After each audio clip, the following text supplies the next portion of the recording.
Let's talk about the term empirical. I discuss that a lot in this book because it's one of the things that's true about science and makes science work, but it's also one of the things that's frequently discarded in science and makes a lot of what science has to say iffy. Now, what's the word empirical mean? Well, it means you can see it. You can touch it. You can walk around it and look at it from the other side. You can investigate it. You can experiment with it. There's a there. That's empirical. Okay? When things are empirical, that's what you're getting. Now the scientist thinks that you can only study consciousness in somebody else. And this is not an invalid idea given the habits of science, which is to try to develop what they know through the sense organs. We have eyes, we have a nose, we have taste, we have ears, we have touch, we have different ways that we experience the world. But we also have inner senses. And we use them all the time. We really do. We use them all the time. But we swim in it like a fish swims in water. We don't notice because our attention is on what we experience through the senses. We're attending to our sense experience and we're not noticing what we do with our mind in relationship to the sense experience. And we do a lot of really cool stuff. And of course, if you get into psychotherapy and those kinds of things, where there's a healing necessity of some kind, then that's exactly what the healer wants you to do. They want you to pay attention to that inner world. But it's an inner world in which there are a lot of different maps, and some maps are better than others. And in the case of what I'm trying to suggest to people is what you really need to do is create your own knowledge and understanding of your own mind. You could say in a way that the mind is a spiritual act, and even though we don't notice that it's a spiritual act, the creation is organized in such a way that the most important things that we need to learn are right there in front of us. It's not over here. It's not with some guru on a mountaintop. You don't have to go to Harvard to learn it. You don't have to find it in a book.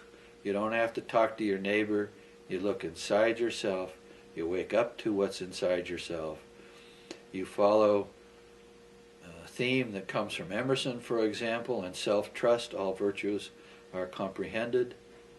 You trust yourself, which people are learning to do these days. Most of us do this. We know there's something good about us. We know there's a point to us. We know that we contribute to reality. We know a lot of things. And we do want to trust ourselves. So when you decide to develop an empirical science of your own mind, you don't have to measure that against what anybody else says. Because the only person that can be a direct observer of your mind is you. And one of the things that means is that all of these different people are going to travel in a different way. They're going to practice their particular process of an empirical study of their own mind in an individual way. Now there are aspects, one of which we talked about before, called discursive thinking, which everybody shares. That is, the mind has universal characteristics and individual characteristics. So when you look at your own mind, you will notice both of these at the same time. For example, we get angry, our thoughts get rushed, they get full of fire, we say things we really don't want to say that we regret. There's a relationship between our emotions and the thoughts we have. When we cool down, we think something different. There are many, many, many such relationships in our mind. It is a whole universe. Let me say that again. Each individual mind is a whole universe. There is something inside each of us that is remarkable. Belongs to us to explore, us to define, and nobody else gets to tell us what to think about our own mind. It is apparently a completely private world. And we want it to be private. We don't want someone else. I have to lean over and flick the mouse so that the screen doesn't close and I can't see my clock and know what time it is, because I have to stop it soon. Okay? So what are we saying? Well, I'm going to stop with this third one because I'm kind of tired, and I also need to find out how well this is working, and I also need to see if I can upload some of this stuff. And I'm using new technical material that I didn't have before. I've got a new camcorder and a new laptop and a new program for loading up stuff to the internet. And so, what did we talk about? Well, we talked about that we're going to study the mind, and I'm also going to not only point things out to you about the mind, I'm going to apply the things that I've learned, the skills that I've learned to think about the world in general. And one of the thoughts I presented to you that's of that nature is the idea of the global mind. We are interconnected. Whether it's the new sphere that Chardin talked about or not, I don't know.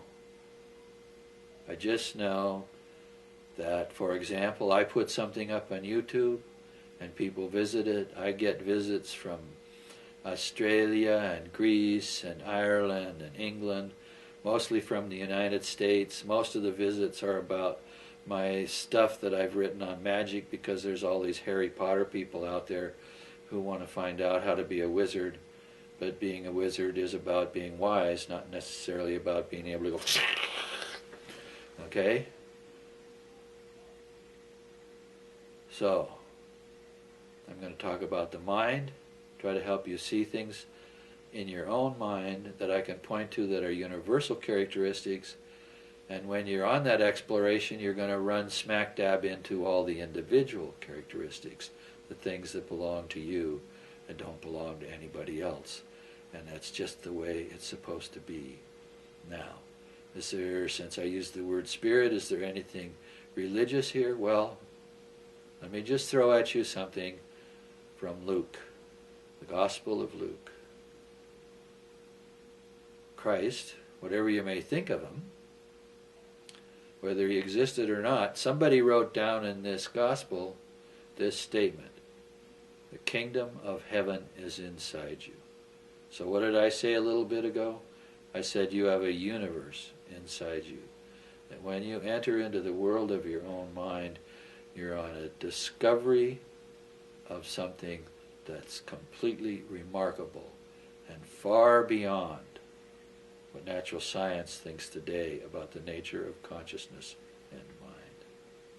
Don't be afraid, because whatever you do, you're going to be in charge of it, and you're going to learn, and you might have some fun. I mean, where do jokes come from? We make them up. Ta-ta for now.